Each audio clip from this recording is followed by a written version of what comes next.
السلام عليكم ورحمة الله وبركاته. اللهم صل وسلم وبارك على سيدنا محمد. أهلا بكم أولى إعدادي. النهاردة نحل امتحان 14 محافظة البحيرة صفحة 48 كتاب الامتحان دراسات. قبل ما ابدأ معاكم حبايبي اتمنى الاشتراك في القناة والدعم باللايك وتفعيل زر الجرس علشان قناتي تكبر بيكم وعلشان اي فيديو انزله يوصل لحضراتكم بكل سهولة. السؤال الاول اولا الجغرافيا. امامك خريطة للعالم، اكتب مدلول الارقام المدونة عليها. الخريطة اللي قدامنا دي خريطة العالم، لازم نركز في كل رقم موجود فين على الخريطة علشان نقدر نحل الاجابة الصح. رقم 1 معانا على الخريطة ده بحر خارجي، بحر الصين. رقم 2 المحيط الهادي. رقم 3 جبال البحر الأحمر، السهم بيشاور على البحر الأحمر، جبال البحر الأحمر. رقم 4 قارة استراليا. يبقى بحر خارجي، بحر الصين، المحيط الهادي، جبال البحر الأحمر، قارة استراليا. السؤال ب بما تفسر أهمية اليابس والماء. هنقول أهمية اليابس يعد الميدان الرئيسي لنشاط الإنسان ومصدر منتجاته الحيوانية والزراعية والمعدنية، والماء يعد سر الحياة ويحتوي على الكثير من الثروات كالأسماك واللؤلؤ والأصداف والأملاح والأسفنج وغيرها. يبقى اليابس يعد الميدان الرئيسي لنشاط الإنسان ومصدر منتجاته الحيوانية والزراعية والمعدنية، والماء يعد سر الحياة ويحتوي على الكثير من الثروات كالأسماك واللؤلؤ والأصداف والأملاح والأسفنج وغيرها. السؤال 2 حدوث ظاهرة تعاقب فصول السنة الأربعة. هنقول بسبب دوران الأرض حول الشمس. وعايز تكمل بقى خليك معايا. بسبب دوران الأرض حول الشمس ممكن تكتفي بالإجابة لحد هنا، ولو عايز تكمل من الغرب إلى الشرق مرة كل 365 وربع يوم. يبقى بسبب دوران الأرض حول الشمس من الغرب إلى الشرق مرة كل 365 وربع يوم. جيم ما العلاقة بين كل من اختلاف طول قطري الأرض وشكل الأرض؟ العلاقة لأن أبعاد الأرض عن مركزها غير متساوية، فالقطر الاستوائي أطول من القطر القطبي، لذلك أصبحت الأرض غير كاملة الاستدارة، منبعجة عند دائرة الاستواء ومفلطحة عند القطبين. هنقول أبعاد الأرض عن مركزها غير متساوية، فالقطر الاستوائي أطول من القطر القطبي، لذلك أصبحت الأرض غير كاملة الاستدارة، منبعجة عند دائرة الاستواء ومفلطحة عند القطبين. 2 اختر الإجابة الصحيحة مما بين القوسين. ثالث قارات العالم مساحة هي قارة أمريكا الشمالية. يبدأ الخريف الجنوبي عند تعامد الشمس على دائرة الاستواء. الكوكب الذي له غلاف متماسك يصعب اختراقه طبعا كوكب الزهرة. تقع جبال الإنديز في قارة أمريكا الجنوبية. السؤال ده مهم. تقع جبال الإنديز في قارة أمريكا الجنوبية. والكوكب الذي له غلاف متماسك يصعب اختراقه ده كوكب الزهرة. خدوا بالكم السؤالين دول مهمين. السؤال ب قارن بين كل من الزلازل والبراكين من حيث الأثر الناتج عن كل منهما. هنقول الزلازل تؤدي إلى تشقق القشرة الأرضية، فيحدث ارتفاع بعض الأجزاء التي كانت تغطيها مياه البحار فتنحسر عنها المياه، وانخفاض بعض الأجزاء من سطح الأرض فتغمرها مياه البحار. تاني، الزلازل تؤدي إلى تشقق القشرة الأرضية، فيحدث ارتفاع بعض الأجزاء التي كانت تغطيها مياه البحار فتنحسر عنها المياه، وانخفاض بعض الأجزاء من سطح الأرض فتغمرها مياه البحار. أما البراكين أدى ذلك إلى تكون بعض الظواهر التضاريسية مثل الجبال المخروطية والهضاب البركانية والجزر البركانية والتلال البركانية. يبقى البراكين أدى ذلك إلى تكون بعض الظواهر التضاريسية مثل الجبال المخروطية، ودي مثل إيه؟ مثل جبل كينيا. والهضاب البركانية مثل هضبتي اليمن وأثيوبيا. والجزر البركانية مثل جزر هاواي. والتلال البركانية مثل تلال أبو زعبل بمصر.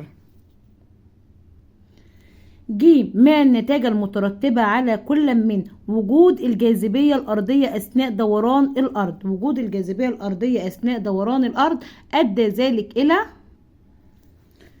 أن تبقى الأشياء في مكانها دون أن تنفصل عن الأرض.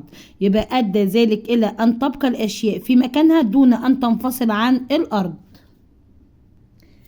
ج. الحركات الباطنية البطيئة التي تعرض لها سطح الأرض. الحركات الباطنية البطيئة التي تعرض لها سطح الأرض هنقول أدى ذلك إلى تكون القارات والسلاسل الجبلية العملاقة. يبقى أدى ذلك إلى تكون القارات والسلاسل الجبلية العملاقة. السؤالين إجابتهم سهلة وبسيطة بس مهمين جدا وبيتكرروا في امتحانات كتير يا سنة أولى، ركزوا عليهم.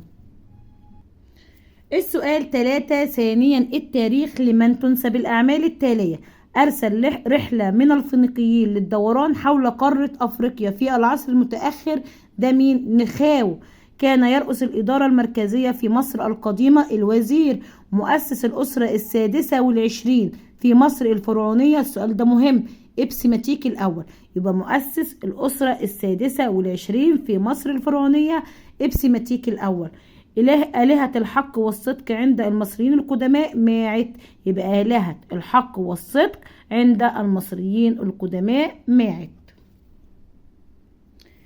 السؤال ب. ما النتائج التي ترتبت على زيادة مسؤوليات الملك في مصر القديمة؟ تكوين أحمس جيش قوي مزود بالأسلحة الحديثة.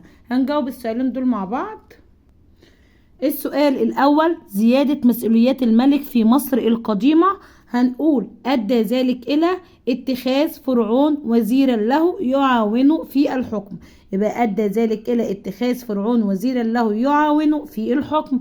رقم 2 تكوين أحمس جيش قوي مزوده بالأسلحة الحديثة، هنقول أدى ذلك إلى أن حاصر الهكسوس وهزمهم وطردهم خارج البلاد وعاد إلى وطنه منتصرا. يبقى أدى ذلك إلى أن حاصر الهكسوس وهزمهم وطردهم خارج البلاد وعاد إلى وطنه منتصرا. السؤال ده مهم. ج. ما المقصود بكل مما يأتي؟ الحياة السياسية وإمبراطورية.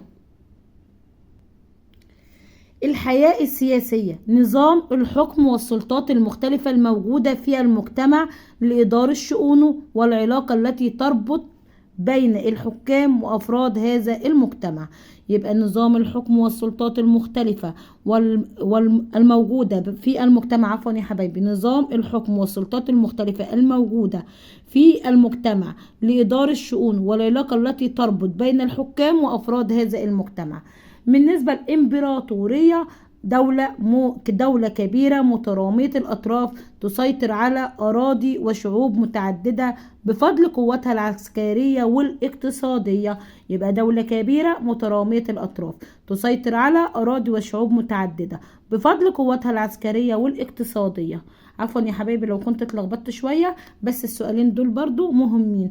أي سؤال بقولك عليه مهم يعني متكرر كتير في امتحانات المحافظات، يعني معنى كده إن سؤال امتحانات. 4. صوب ما تحته خط في كل عبارة مما يلي. قسم المصري القديم السنة الزراعية إلى 4 فصول. هنقول قسم المصري القديم السنة الزراعية إلى 3 فصول. كان شعار مملكة الشمال نبات البردي. يعتبر عصر الدولة الوسطى العصر الذهبي لمصر الفرعونية. كان من اختصاص إدارة الخزانة الحفاظ على موارد الدولة المالية في مصر القديمة. يبقى هنا هنشيل ثلاث وهنشيل 4 وهنكتب 3. هنشيل زهرة اللوتس وهنكتب نبات البردي. هنشيل العصر العتيق وهنكتب عصر الدولة الوسطى. هنشيل إدارة القضاء وهنكتب إدارة الخزانة. السؤال اللي بعد كده ب. دلل تاريخيا على صحة العبارات التالية. كان لأسرة أهانيسيا دور عظيم أثناء عصر الإضمحلال الأول. هنقول حيث قامت بطرد الغزاة من البلاد وإعادة الاستقرار للبلاد وتأسيس الأسرتين التاسعة والعاشرة. يبقى هنقول حيث قامت بطرد الغزاة من البلاد وإعادة الاستقرار للبلاد وتأسيس الأسرتين التاسعة والعاشرة. 2. يعد الملك رمسيس الثاني رجل الحرب والسلام. هنقول رجل حرب يعني عهد حرب لأنه خاض معارك عديدة ضد الحيثيين وأشهرها معركة قادش وانتهت بانتصاره عليهم. وعهد سلام أو رجل سلام لأنه عقد معاهدة السلام مع الحيثيين. يبقى عهد حرب لأنه خاض معارك عديدة ضد الحيثيين وأشهرها معركة قادش وانتهت بانتصاره عليهم. وعهد سلام لأنه عقد معاهدة السلام مع الحيثيين. 3. توفرت لمصر عوامل قيام الحضارة التجارة الداخلية والخارجية قديما. توفرت لمصر عوامل قيام التجارة الداخلية والخارجية قديما. هنقول حيث كان نهر النيل شريان المواصلات الأول في نقل البضائع من مدينة إلى أخرى، دي التجارة الداخلية. وكونت مصر علاقات تجارية مع بلاد فينيقيا وبلاد بونت لجلب الأخشاب والبخور والعاج من هناك عن طريق السفن التي كانت تبحر عبر البحرين الأحمر والمتوسط، دي التجارة الخارجية. يبقى تاني، حيث كان نهر النيل شريان المواصلات الأول في نقل البضائع من مدينة إلى أخرى. وكونت مصر علاقات تجارية مع بلاد فينيقيا وبلاد بونت لجلب الأخشاب والبخور والعاج من هناك عن طريق السفن التي كانت تبحر عبر البحرين الأحمر والمتوسط. ج. ما رأيك في موقف الملكة إياه حتب من الهكسوس؟ طبعا موقف عظيم، حيث لموقف عظيم لأنها شجعت الملكة إياه حتب ابنها أحمس على تحرير البلاد من الهكسوس بعد استشهاد زوجها سكنرع وابنها قاموس. يبقى تاني، موقف عظيم. ليه موقف عظيم؟ حيث شجعت الملكة إياه حتب ابنها أحمس على تحرير البلاد من الهكسوس بعد استشهاد زوجها سكنرع وابنها قاموس. وبكده يا حبايبي نكون خلصنا امتحان 14. تمنياتي لكم بالنجاح والتوفيق، ويا رب اكون افدتكم حتى لو ب1%. لو كنت استفدت من الفيديو ما تنساش اللايك، لان اللايك بيرفع الفيديو على القناة زي ما انت استفدت تساعد ان زميلك يستفاد. مع السلامة بناتي واولادي الاعزاء، ان شاء الله اشوفكم على خير في فيديو جديد.